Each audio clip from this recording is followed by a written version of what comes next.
Alhamdulillahi Rabbil Alameen, as-salatu was-salamu ala khatamin nabiyyin wa ala alihi wa sahbihi ajma'in, amma ba'd, fa'auzu billahi minash shaitanir rajim, bismillahir rahmanir rahim. Qala Allah ta'ala fi Surah An-Nisa, minal ladhina hadu yuharrifuna al-kalima an mawadhi'ihi wa yaquluna sami'na wa 'asayna wasma' ghayra musma'in wa ra'ina layyan bi alsinatihim wa ta'anan fid din ولو أنهم قالوا سمعنا وأطعنا واسمع وانظرنا لكان خيرا لهم وأقوما ولكن لعنهم الله بكفرهم فلا يؤمنون إلا قليلا. Translation: Among the Jews are some who change the words from their context and say, we hear and disobey, or hear you as one who is not listening, and say Ra'ina, listen to us, a phrase distorting with their tongue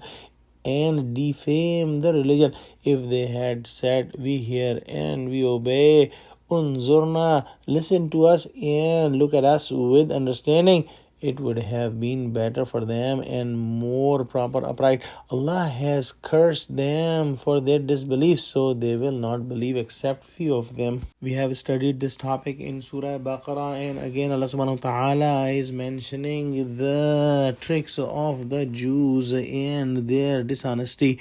Some of them would twist their tongue and would say something that they would not mean. For example, they would say Sami'na wa asayna, which means we hear and we disobey.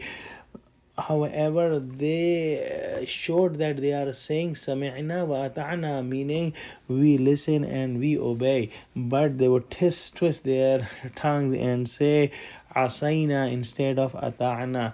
Another example, they would say Wasma' ghayra musma'in, meaning hear as one who hears not, or who is not able to hear, or who is deaf. So what they meant was to disobey Prophet Muhammad ﷺ with their tricks. Also, they kept saying the word Ra'ina with their twisted tongues, and Allah subhanahu wa ta'ala has already commanded the Muslims not to use this word, which means listen to us, and another meaning in Ibrani language is a curse. And they would change the pronunciation in a subtle way and would say Ra'ina instead of Ra'ina, and Ra'ina means, oh, our shepherd. They all did to disrespect Prophet Muhammad ﷺ, and they used to defame the religion and would think that if Prophet Muhammad ﷺ is a real messenger, why would he not know our tricks? And Allah subhanahu wa ta'ala exposed their tricks in Quran. These all tricks are against themselves because they will be the fuel of the hellfire.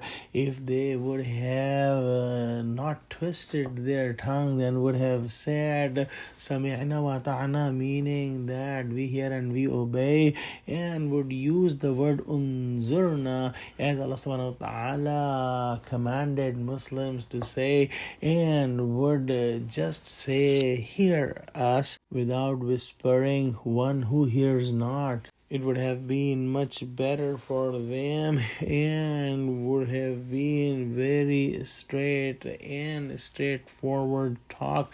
But due to their twisted and perverted nature, they did all these tricks, and it was very bad for them as they did not accept the straight path and got strayed and will be in the hellfire. Allah subhanahu wa ta'ala has cursed them for their disbelief, and Allah subhanahu wa ta'ala has thrown them away from His mercy, and that's the reason they will not accept the straight path in Islam, except a very few among them, like Abdullah bin Salam radiallahu ta'ala anhu, who was a Jew, but he accepted Islam and became a truthful and sincere companion of Prophet Muhammad sallallahu alaihi wasallam. Let's pray that Allah subhanahu wa ta'ala give us true understanding of Quran and save us from the tricks that Jews did. Ameen wa akhir da'wana alhamdulillahi rabbil alamin. Assalamu alaikum wa rahmatullahi wa barakatuhu.